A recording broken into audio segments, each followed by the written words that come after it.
Olá pessoal, tudo bem? Estamos aqui para dar continuidade no estudo da nossa apostila Esdras e Neemias, uma perspectiva de liderança, cuja editora é a Cristã Evangélica, a qual nós viemos aqui mais uma vez agradecer publicamente por ceder o uso desse material que está servindo como base para a transmissão das nossas lives e para a gravação das aulas capítulo a capítulo. Se você perdeu alguma das nossas aulas ou das nossas lives, você pode pesquisar aqui no nosso canal do YouTube, tem uma playlist, tem tudo bonitinho para você procurar e conseguir fazer uma revisão e chegar aqui até essa aula e entender todo o contexto, todo um panorama, e também para que você possa não só entender o contexto bíblico, mas trazer uma aplicação disso para a sua vida. A aula de hoje vai ser em cima do capítulo 13 da apostila, cujo tema é o líder e o conflito de interesses. Até então, nós viemos nos capítulos anteriores tratando de como foi o despertamento de Deus para a chamada de homens que se dispusessem para essa obra, de como Deus também tocou nos corações para levantar os recursos, de como foi a organização e todo o processo. No capítulo 12 da nossa apostila, que foi a aula anterior, foi-se falado sobre ataques externos, inimigos externos que vieram contra o povo de Deus para tentar desmotivar, entristecer, mas também mostra a postura de Neemias perante esses ataques. E quando a gente chega agora no capítulo 13, nós vemos Neemias se deparando com uma situação um tanto inusitada, e eu creio que era o que ele não esperava no momento desse. Então, chega a ele uma queixa do próprio povo falando dos seus próprios conterrâneos. No ponto 1 aqui da apostila, diz assim, o que estava acontecendo? E esse ponto, ele traz aqui um resumo da situação econômica, desde a captação dos recursos até esse momento de caos na vida do povo. E se a gente for lá para Esdras, no capítulo 1, nós vamos ver quando o rei Ciro emitiu o decreto que permitia os judeus voltarem para reconstruir o templo. Ele colocou ali que os judeus que estavam dispersos também deveriam ajudar nessa grande obra.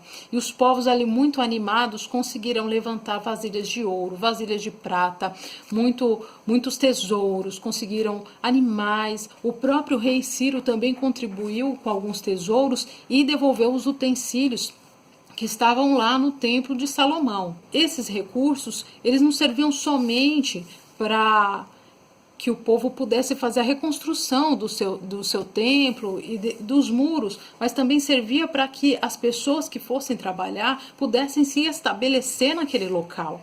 E naquela época as pessoas basicamente viviam do sistema agrícola, então as pessoas precisavam ter ali um seu pedaço de terra, precisavam preparar suas casas, precisavam ter animais para ajudar no trabalho agrícola. Outros já deveriam ter algumas habilidades, trabalhar com couro, trabalhar com ferro. Além desses, temos também os nobres e magistrados, que deveriam trabalhar ali juntamente com o governador, entre outras funções administrativas. Então, nós temos uma sociedade formada e nós temos aí 90 anos que se passam e, claro, os recursos começam a ficar mais escassos. Nós temos problemas climáticos, nós temos problemas de pragas, nós temos ainda os muros que não estavam prontos, propiciando ainda a entrada, então, de ladrões, saqueadores ali na terra dos mais pobres. Então, a situação foi ficando complicada a ponto dessas pessoas terem que pedir empréstimos porque não estavam conseguindo mais produzir um alimento nas suas casas, tinham que vender os seus próprios filhos, vender as suas filhas, tendo que hipotecar seus terrenos, e se não bastassem todos esses problemas, eles ainda tinham que pagar um imposto ao governo persa, porque apesar de terem sido liberados para a obra, eles ainda estavam sob o domínio desse governo. Então, as pessoas que tinham mais poder aquisitivo nesse momento se aproveitavam dos mais pobres,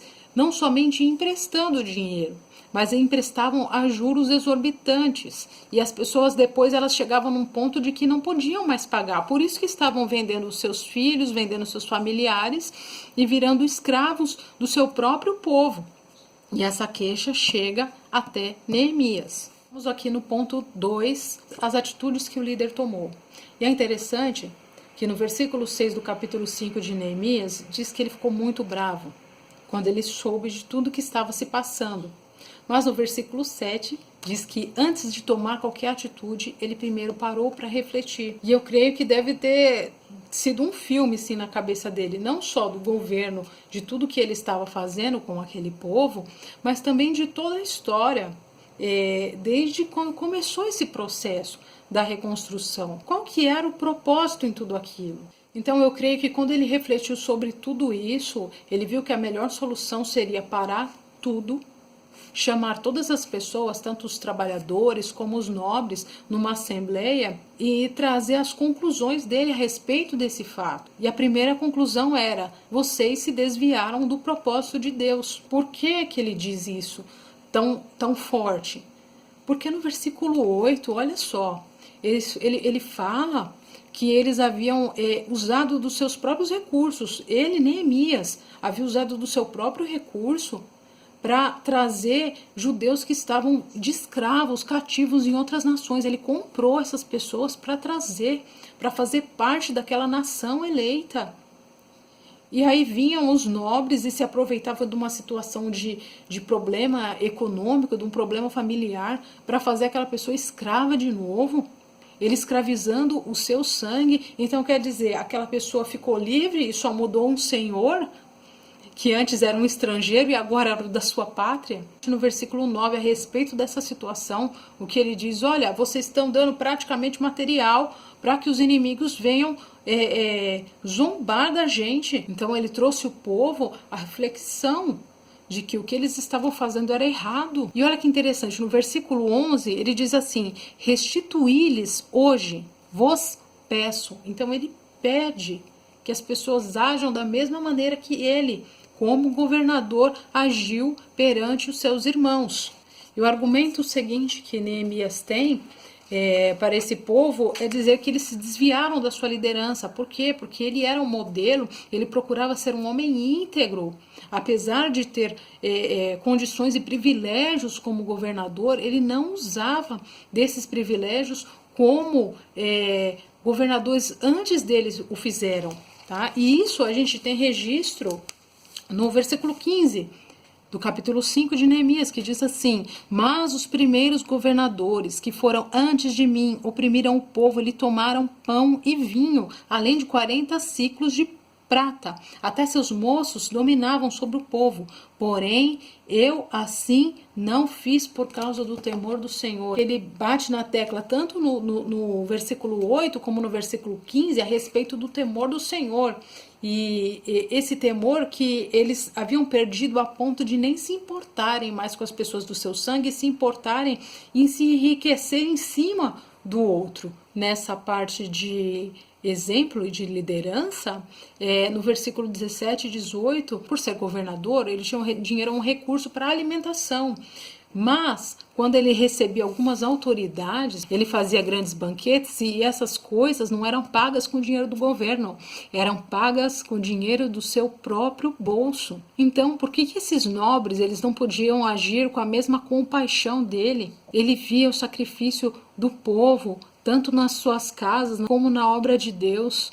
E se ele podia agir de forma a minimizar as dores dessas pessoas, por que não? Então, ele passou essa visão para as pessoas. Então, nós chegamos aqui no ponto 3, que diz os efeitos que produziu, os efeitos que a atitude de Neemias produziu.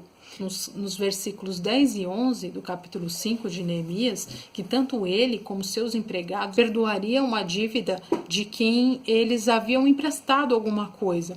E aí ele pedia que esses nobres também fizessem isso, também devolvessem as pessoas que haviam sido tomadas como escravos, devolvessem as terras, perdoassem as dívidas dessas terras e distribuíssem os bens igualmente entre as pessoas. Então, os grandes estoques que esses nobres tinham, eles começaram a ser repartidos entre o povo. Além disso, as dívidas foram perdoadas e se novamente fosse feito algum empréstimo, esse empréstimo era feito sem juros, que era algo conforme a lei de Moisés. E por fim, tanto os filhos, as filhas, as terras, tudo foi devolvido para aquele povo que estava clamando no início desse capítulo. Bom, assim a gente conclui a nossa aula e espero que vocês tenham gostado e possam trazer isso para o contexto de vocês, refletir em vocês como líderes nas suas próprias casas, dentro da igreja, dentro do seu trabalho, da sua faculdade,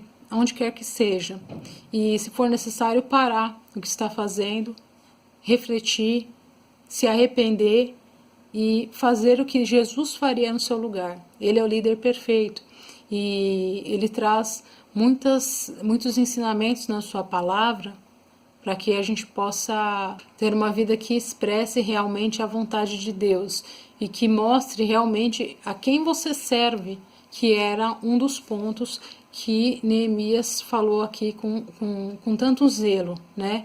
Não fazer o nome de Deus uma vergonha entre os povos, mas que ele seja exaltado através da sua vida e das suas atitudes.